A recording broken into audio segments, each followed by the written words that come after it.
You know, the good thing about this releasing on Netflix is that it saves you a trip to the theaters.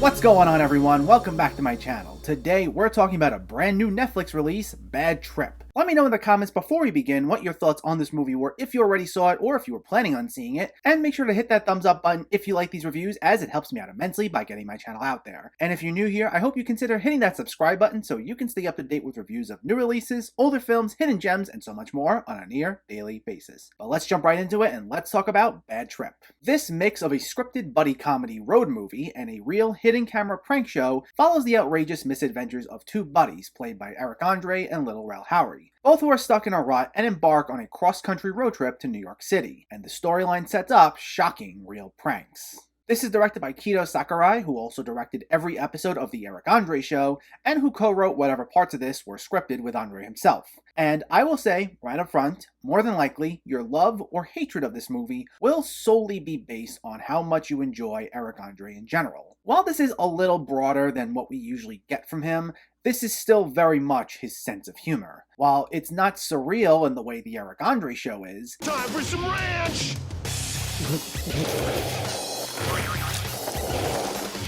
it still contains his usual brand of making people uncomfortable in hidden camera pranks that involve either a gross out gag or him destroying property. So if you're not a fan of his sort of humor, this may not convince you. However, I am a fan, so I had a really good time with this. The film has a somewhat loose plot with two different storylines going on. One is of Andre and Howery traveling from Florida to New York, and another is of Tiffany Haddish playing Howery's sister, who is an escaped convict and hunting the two down when she learns they stole her car in order to take the trip. The only other main character here is Michaela Conlin as Andre's love interest Maria, and outside of some people who appear in bit parts for one scene apiece to assist with the pranks, everyone else seen here are real people who have no clue what's going on. A lot of the humor stems from getting this really schmaltzy buddy comedy with some scripted dialogue between Andre and Howery, usually arguing with one another in public, only for it to get interrupted by something wild and over the top. Andre plays more of a hopeless romantic type who seems to find himself accidentally in one ridiculous situation after the next, while Howery plays his reserved, level-headed friend who's supposed to be the voice of reason.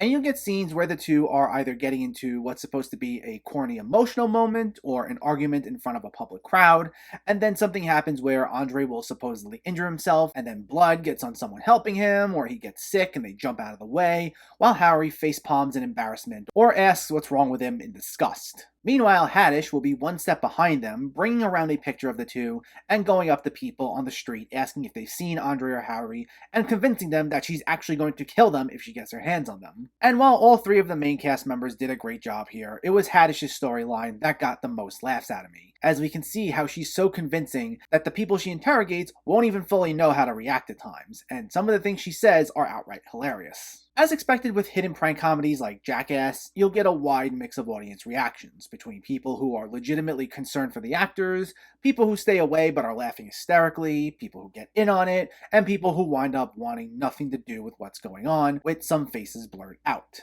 During the credits, we'll see everyone's reactions when Andre and the crew reveal themselves, and it's refreshing to see for the most part everyone took the pranks in good fun. Some of the best scenes do involve whenever the audience really gets in on the situation, such as one scene where Haddish enters a restaurant showing everyone Andre and Howery's pictures, and then leaving only for the other two to appear a few minutes afterwards, and everyone gets excited over the juicy drama that may unfold. As I mentioned earlier, if you're a fan of Eric Andre in general, you'll probably really enjoy this. Though, as I also said, it's a little broader than the Eric Andre Show, which tends to get very surreal with its rapid-fire editing and non sequiturs. Hey, you guys are watching Bird Up, the worst show on television.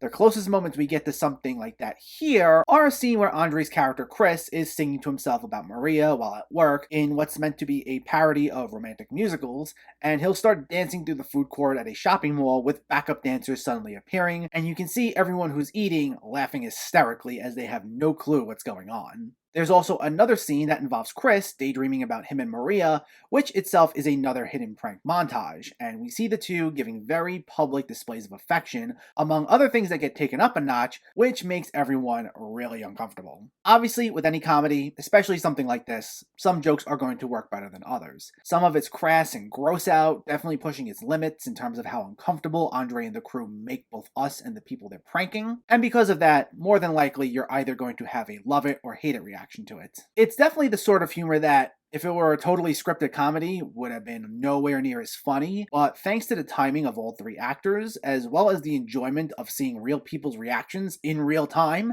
I think it makes for a lot of dumb fun and a good movie to just turn on, not think about, and get some good laughs.